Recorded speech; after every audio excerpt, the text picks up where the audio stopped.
اس امت کی بربادی کا سبب، اس امت کی ہلاکت کا سبب، یہ امت سات امتوں کی طرح اس کا ایک کثیر حصہ اللہ پر خالص ویسے ایمان نہیں لاتا جیسے محمد رسول اللہ اور اس کے صحابہ ایمان لائے صلی اللہ علیہ وسلم۔ ہم میں سے کچھ لوگ 2 الہ مانتے ہیں، کوئی 3 مانتا ہے، کوئی 5 مانتے ہیں۔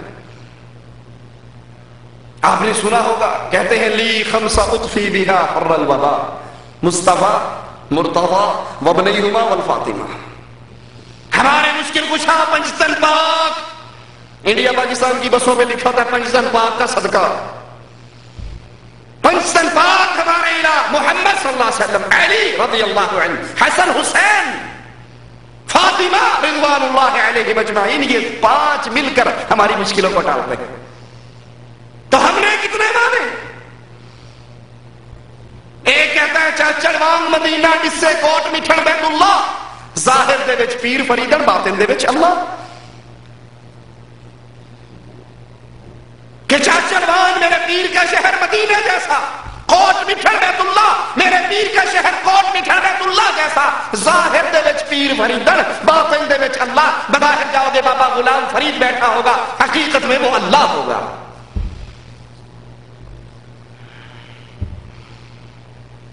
کسی نے 2 الہ کا نظریہ پیش کیا، ناد علی مظہر العجائب تجدہ عون لک فی النوائب کل ہم وغم سینجلی بولایتک یا علی۔ ایک اللہ الہ ہے اور کہتے ہیں علی بھی الہ ہے۔ علی کو پکارو، خشکی میں، تری میں، زمین میں، آسمان میں، فضاؤں میں، سمندروں میں، تمہاری ساری مشکل کشائی ایک علی ڈال دے گا۔ کچھ نے کہا بیٹے دی ماں، بیٹے دی گال نہ کرمائی، مجھے علی کی سمجھ نہیں آئی، میم کا برقع پا کے احد احمد میں اتر آئی۔ صوفیاء نے کچھ قدم آگے بڑھایا، کہا نہیں تم تو 2 اللہ 3 اللہ 4 اللہ کی بات کرتے ہو، نہیں، ایک من گھڑت جھوٹی روایت پیش کی، کنتو کنزا مخفیا، اللہ چھپا ہوا خزانہ تھا، اللہ نے اپنے آپ کو ظاہر کرنا چاہا، اب ہر چیز میں اللہ۔ نصرت فتح علی خان جیسا تھا اللہ ویسا اس سے حساب لے لے۔ اس شیطان نے قوالی گائی، پاکستان کی فضاؤں میں آج بھی گونجتی ہے، کہتا ہے جدھر دیکھوں تو ہی تو، ادھر بھی تو ادھر بھی تو، مسجد میں تو، مندر میں تو، میخانے میں تو ایک گورکھ دھندا ہے۔ ہاتھ میں آئے تو رام، ہندوؤں کے مندر میں رام ہوتا ہے نا، ہاتھ میں آئے تو رام، ہاتھ میں نہ آئے تو رحیم۔ مسجد میں تو، مندر میں تو، میخانے میں تو، ہر چیز اللہ ہے۔ فضائل صدقات کے اندر مولوی زکریا لکھتا ہے اے اللہ جو تو وہ میں، جو میں وہ تو، تیرا ذل، تیرا عکس، تیرا سایہ، ساری کائنات تیری ہی تصویر ہے۔ مولوی امداد اللہ مہاجر مکی لکھتا ہے بندہ ظاہری وجود سے پہلے خود الہ تھا، اب بندہ ہی خدا ہے ظاہر ہے۔ عورت مظہر ہے مرد کا، مرد مظہر ہے عورت کا، عورت مظہر ہے اللہ کا۔ ابن عربی کہتا ہے العبد رب والرب عبد یا لیت شعری من المکلف، بندہ خدا ہے، خدا بندہ ہے، مجھے نہیں پتا شریعت کس کے لیے آئی ہے۔ یہ جرم تو یہود و نصارہ کے تھے، کسی نے 2 اللہ مانے، کسی نے 4 مانے، اور یہاں صوفیاء نے راستہ صاف کر کے کہا العبد رب، بندہ خود اللہ ہے۔ الا الذین آمنوا، جہنم کی آگ سے بچنے کا راستہ ایمان، کھڑا خالص، 2 ٹوک ننگا، بغیر شراکت کے، بغیر کسی تیسری ہستی کو ساتھ ملائے کے، اللہ پر ایمان، وہ اللہ اکیلا ہے، اپنی ذات میں کوئی اس کا شریک نہیں۔ الصلاۃ والسلام علیک یا نور من نور اللہ کی صدائیں انڈیا پاکستان کی مسجد کے میناروں سے گونجتی ہیں۔ کیا مطلب؟ الصلاۃ والسلام علیک یا نور من نور اللہ، محمد آپ اللہ کے نور کا پیس ہے، ٹکڑا ہے، جزو ہے، آپ پر سلامتی ہے۔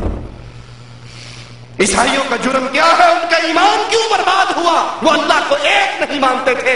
امت اسلام کیوں مر رہی ہے؟ یہ بھی اللہ کو ایک نہیں، 2 3 4 5 مانتی ہے۔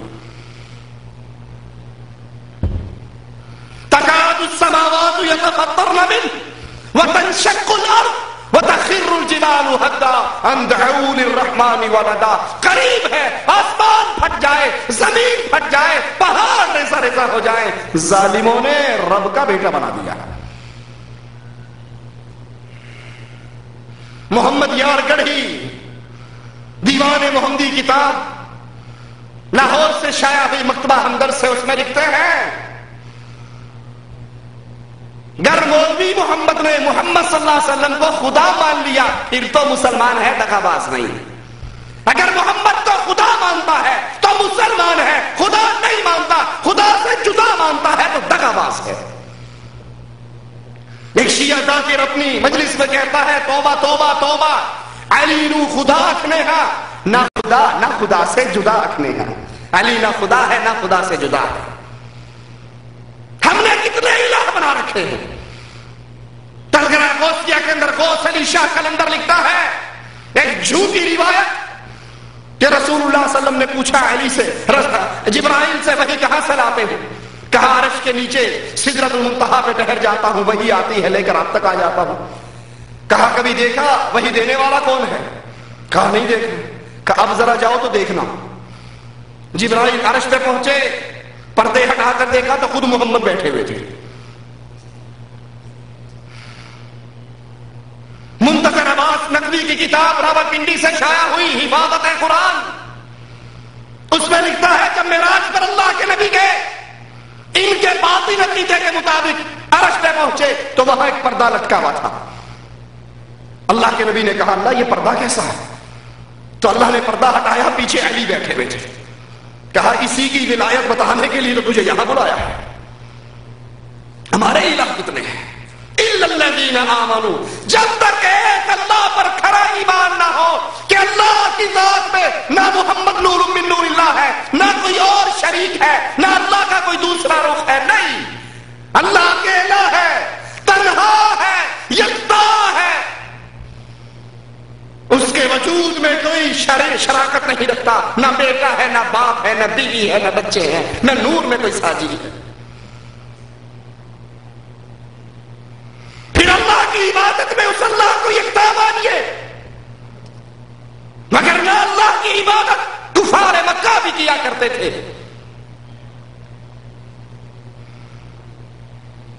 ان کا مال آتا، ان کی تجارت آتی، ان کے بکرے آتے، جانور آتے، وہ اللہ کے لیے اس میں سے حصہ بنا دیتے اور اپنے اولیاء کے لیے بھی حصہ بنا دیتے۔ نہیں، عبادت میں بھی اللہ اکیلا ہے، سجدہ اللہ کے لیے، رکوع اللہ کے لیے، قیام اللہ کے لیے، سجدہ اللہ کے لیے، نظر اللہ کے لیے، نیاز اللہ کے لیے، قربانی اللہ کے لیے، ایک ایک عمل جو خالص اللہ کے لیے ہے، امید ہو، توکل ہو، بھروسہ ہو، محبت ہو، ڈر ہو، یہ خالص اللہ کی عبادت ہے، اس میں کوئی اور شریک۔ یہ عقیدہ رکھنے والا کہ صبح گاڑی نکالی ہے، اگر بابے کے دربار پہ چند ٹکے نہ ڈالے یہ چلتی گاڑی کو الٹی کر دے گا، الٹا کر دے گا، یہ عقیدہ رکھنے والا اللہ کی عبادت میں اس بابے کو شریک کرتا ہے۔ ڈر اللہ کا، تحت الاسباب تو کسی سے ڈرا جا سکتا ہے، لیکن اسباب کے بغیر ڈر ایک اللہ کا۔ جو یہ ڈر رکھتا ہے اگر 11ویں کا دودھ نہ دیا بابا بھینس مار دے گا، وہ اللہ کی اس عبادت میں غیر اللہ کو شریک بنا رکھا۔ چور چوری کر لے، اسے کہا جائے آؤ مسجد میں آ کر قسم اٹھاؤ، وہ قسم اٹھانے کے لیے تیار ہو جاتا ہے کہ جناب میں قسم اٹھاتا ہوں میں نے چوری نہیں کی۔ اس کو کہا جائے آ جاؤ معین الدین کے دربار کی کنڈی کھول دو، وہ کاپ کاپ کے وہیں مر جاتا ہے کہ بابا ٹانگ توڑ دے گا۔ اللہ کا وہ ڈر نہیں جو غیروں کا ڈر ہے، یہ اللہ کی عبادت میں غیروں کو شریک بنا چکا ہے، اس کا ایمان فیل ہے۔ اللہ کی صفات میں غیروں کو شریک کرنا، جیسے اللہ مشکل کشا ویسے علی مشکل کشا، جیسے اللہ حاجت روا ویسے نبی حاجت روا، اس پر ایمان لائیے، اس کی عبادت میں، اس کی ذات میں، اس کی صفات میں کسی اور کو شریک نہ کیجیے۔ لیکن کیا اس ایمان لانے سے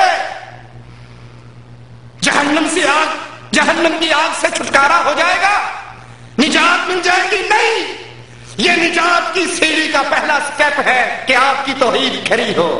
الا الذین آمنوا وعملوا الصالحات، ایمان لانے کے بعد پھر چلے کرو، پھر تسبیح لے کے بیٹھ جاؤ، منکے پھیرتے رہو، پھر کھانا سامنے رکھ کے سورۃ یاسین پڑھتے رہو، پھر گٹھلیوں پہ آیت کریمہ کا ورد کرتے رہو، پھر مرنے والے کا